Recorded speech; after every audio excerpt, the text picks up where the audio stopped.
Halo, selamat datang di GAR Podcast. Saya Garda Vina Bandusasi, host podcast ini. Hari ini kita akan membahas tentang kepemimpinan dalam organisasi perusahaan. Dan tamu spesial kita adalah seseorang yang sangat istimewa bagi saya, Ibu Nurjayati.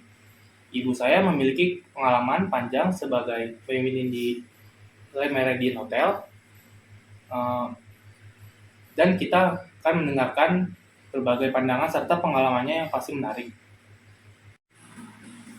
Mari silakan duduk, Bu. Apa kabar, Ibu? Baik, alhamdulillah, Nah, anakku. Makasih sudah datang di podcast kali ini, Ibu. Iya, makasih sama-sama. Ada apa ini? Ibu di hotel bidangnya sebagai apa? Saya di kuliner sebagai chef di dapur. Wah, enak dong, Bu, bisa makan enak terus. Bisa nggak ceritakan kenapa Ibu tertarik jadi chef? Oke, gini. Ibu sebenarnya untuk background perhotelan nggak ada. Ibu cuman pendidikannya SMA. Cuman kenapa ibu tertarik jadi chef? Ibu tuh tidak dulu waktu masih kecil tuh nggak bisa masak. Jadi ibu tertarik jadi chef karena pengen belajar masak deh. Nah, gitu.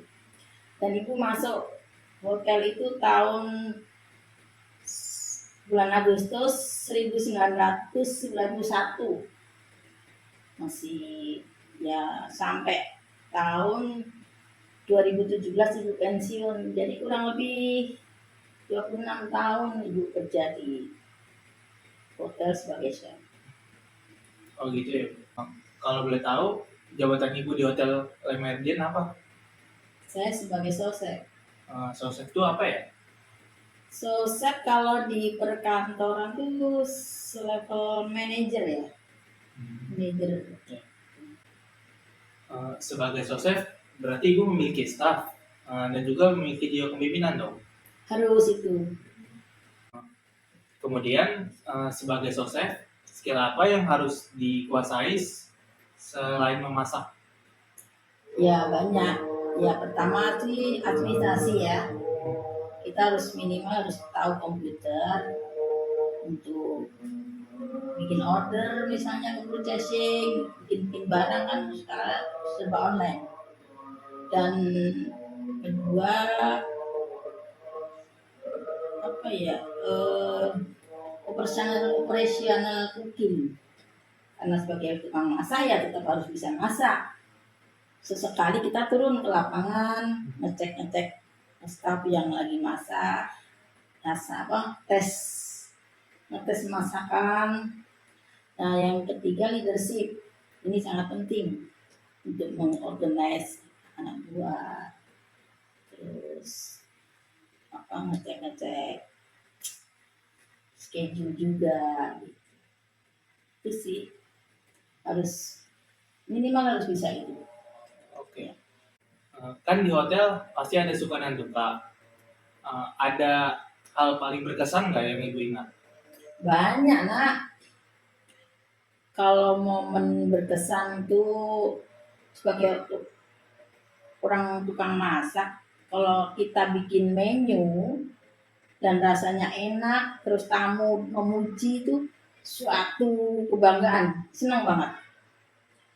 Terus kedua, kalau kita ngetrain anak buah staff lah ya, dia kan misalnya kayak anak training, anak yang baru kita ajarin dari nol, terus pelan-pelan dia bisa mengikuti pelajaran kita, terus dia bisa mandiri, pilihan kita lepas, itu suatu kebanggaan deh.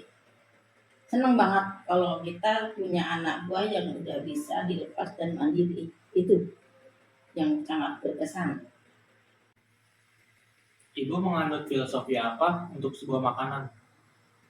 Filosofi. Kalau filosofi ibu percaya memasak itu seni dan olahraga. Kenapa seni? Karena seni kita bisa menikmati rasa enak, indah,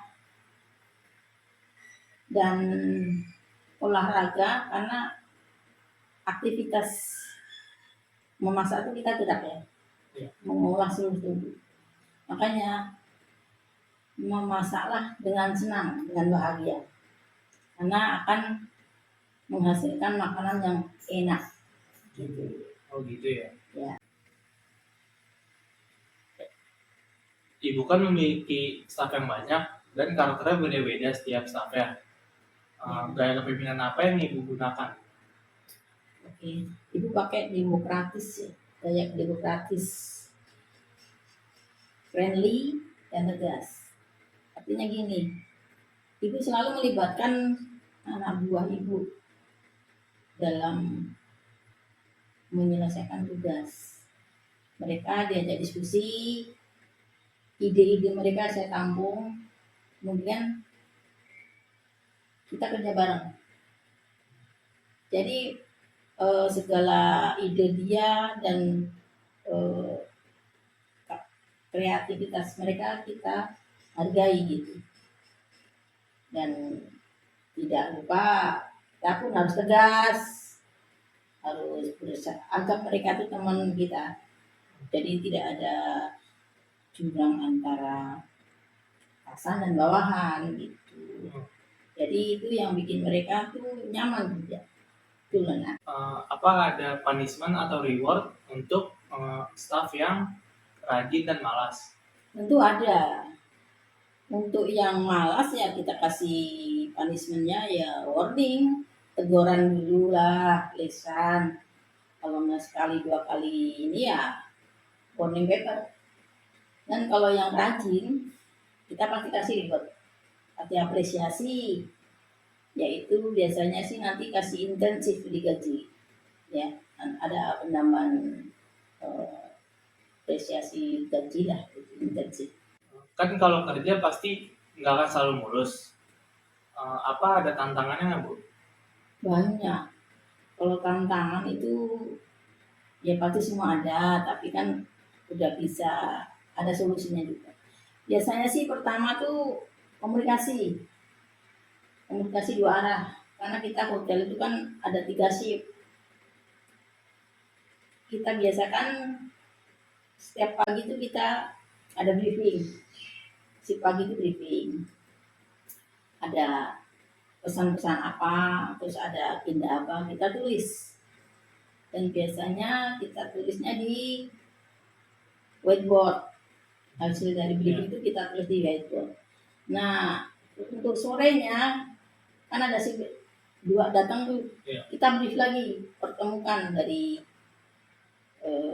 si pagi ke si sore kita brief. Ada orderan apa untuk nanti malam atau apa gitu. Dan untuk yang ke malam, karena yang pagi nggak mungkin ketemu yang malam, kita ada notebook gitu, ada buku kecil kita tulis nanti order ini, ada tamu order ini gitu. Itu yang komunikasi, jangan sampai kita miskomunikasi ya, karena nanti akan merugikan klien kita. Yang kedua tantangannya equipment, sama equipment kitchen, misalnya kayak kompornya tiba-tiba mati, terus misalnya kulkasnya mati, itu tantangan itu. Nah tapi kita kan punya tim dari engineering ya, kalau buru-buru ada yang mati, ada yang gangguan, itu kita buru-buru langsung telepon engineering biar cepat diselesaikan. Karena makanan dalam party besar itu kan misalnya kayak lemari esnya, kulkasnya mati, atau kompornya nggak, gasnya habis, kita nggak bisa nunggu, harus cepat-cepat kita calling supaya makanan itu tidak basi atau enggak orderan cepat tersampaikan ke klien gitu. Itu tantangannya. Tapi alhamdulillah sih solusinya sih udah pasti ada. Itu. Misalkan ada pelanggan yang komplain terkait makanan, itu penyelesaiannya gimana ya? Ya biasanya sih kita datengin tamunya, terus kita minta maaf itu pasti. Dan kedua biasanya kita kasih diskon potongan harga. Yang ketiga juga biasanya juga kasih komplimen juga. Yang penting kita minta maaf aja dulu. Itu sih. Ini pertanyaan terakhir ya. Apa arti kesuksesan di mata Ibu sebagai seorang chef? Sukses bagi saya ketika saya masak dan klien saya senang, kemudian dia mengajak keluarganya atau komunitas dia, circle dia datang lagi ke restoran kami. Itu cuman itu kesuksesan sebagai seorang chef.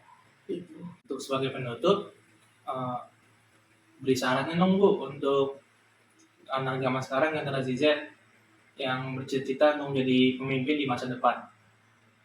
Baik. Buat kaula generasi Z ya kalau zaman sekarang. Untuk sukses itu perlu proses. Yang penting kuncinya ada 4 nih.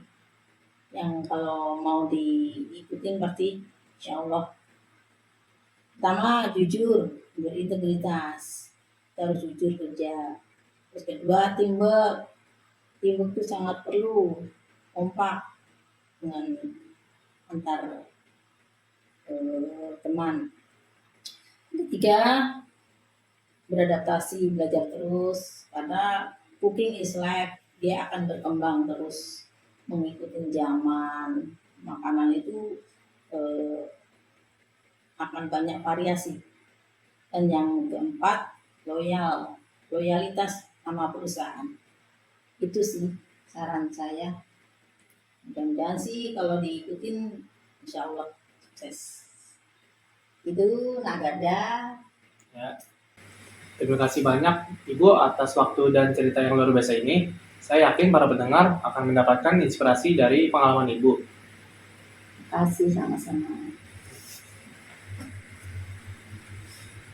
Itu saja untuk episode kali ini. Terima kasih telah mendengarkan Gar Podcast. Jangan lupa untuk mengikuti kami di YouTube dan media sosial lainnya untuk episode-episode yang menarik. Sampai jumpa di episode selanjutnya. Bye-bye.